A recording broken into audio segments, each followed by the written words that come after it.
இந்த பிரபஞ்சத்தின் முழு அளவும் கடவுளே. அப்படியானால் கடவுள் ஜடப்பொருளா? இல்லை, நிச்சயமாக இல்லை. ஐம்புலன்களால் அறியப்படும் போது கடவுள் ஜடப்பொருளாக தோன்றுகிறார். புத்தியினால் அறியப்படும் போது அவரே மனமாக தெரிகிறார். ஆன்மா பார்க்கும்போது அவரை ஆன்மாவாக காண்கிறது. அவர் ஜடப்பொருள் அல்ல, ஆனால் ஜடப்பொருளில் உள்ள உண்மை அவர். இந்த நாற்காலியில் உள்ள உண்மை அவர். நாற்காலியை அறிய 2 விஷயங்கள் தேவை. வெளியே ஏதோ ஒன்று இருந்தது, அதை என் புலன்கள் எனக்கு கொண்டு வந்தன. அத்துடன் என் மனம் எதையோ சேர்ந்தது. இந்த 2ம் சேர்ந்துதான் இந்த நாற்காலி. புலன்களையோ மனத்தையோ சாராமல் என்றென்றும் தனித்து நிற்பவர் கடவுள். அவர் மீதுதான் நாற்காலிகள், மேஜைகள், அறைகள், வீடுகள், உலகங்கள், நட்சத்திரங்கள், சந்திரன், சூரியன், இன்னும் மற்ற எல்லாவற்றையும் புலன்கள் ஓவியமாக வரைந்து கொண்டிருக்கின்றன. சரி, நாற்காலியை எப்படி எல்லோருமே நாற்காலியாக காண்கிறோம்? சத் சித் ஆனந்தமாகிய அவர் மீது எப்படி நாம் எல்லோருமே ஒரே மாதிரியாக வரைந்து கொண்டிருக்கிறோம்? எல்லோரும் ஒரே விதமாகத்தான் வரைய வேண்டும் என்பதில்லை. ஆனால் ஒரே விதமாக வரைபவர்கள் ஒரே இருப்பு தளத்தில், பிளேன் ஆஃப் எக்ஸிஸ்டன்ஸில் இருக்கிறார்கள். அதனால் ஒருவர் மற்றொருவரின் படங்களை பார்ப்பதுடன் தாங்களும் ஒருவரை ஒருவர் பார்க்கின்றனர். கடவுளை நாம் வரைவது போல் வரையாத கோடிக்கணக்கானோர் இருக்கலாம்.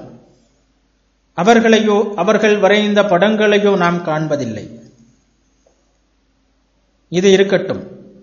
மிகவும் சூட்சுமமாக இருப்பதுதான் உண்மையானது.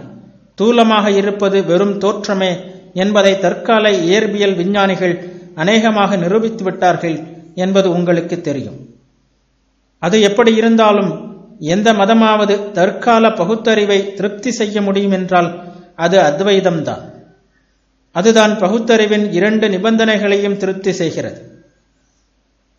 அது மிக பரந்த பொதுநிலை, தனி மனித நிலையை கூட கடந்த பொதுநிலை, எல்லோருக்கும் பொதுவாக உள்ள பொதுநிலை. அது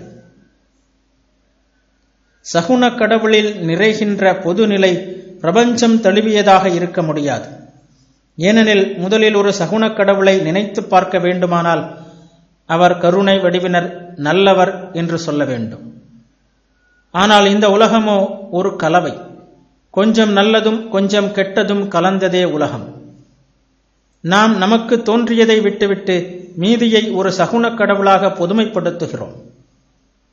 சகுன கடவுள் இப்படி இருக்கிறார், அப்படி இருக்கிறார் என்று சொல்லும்போது அவர் இப்படி இல்லை, அப்படி இல்லை என்றும் சொல்ல வேண்டியிருக்கிறது.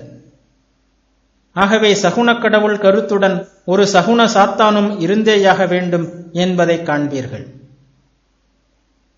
அதனால்தான் சகுன கடவுள் கருத்து உண்மையான பொதுமையாகாது. நாம் அதற்கு அப்பால் சென்று நிர்குணத்தை, அதாவது குணமற்ற ஒன்றை அடைய வேண்டும். அதில் பிரபஞ்சம் உள்ளது. அதன் இன்ப துன்பங்களும் கூடவே உள்ளன. அதில் உள்ளவை எல்லாமே அந்த நிர்குண பொருளிலிருந்தே வந்திருக்கின்றன. தீய குணங்களையும் மற்றவற்றையும் கற்பிக்கின்ற ஒரு கடவுள் எப்படிப்பட்டவராக இருப்பார்? கருத்து என்னவென்றால் நன்மையும் தீமையும் ஒரே பொருளின் மாறுபட்ட வெளிப்பாடுகள், மாறுபட்ட அம்சங்கள் என்பதாகும்.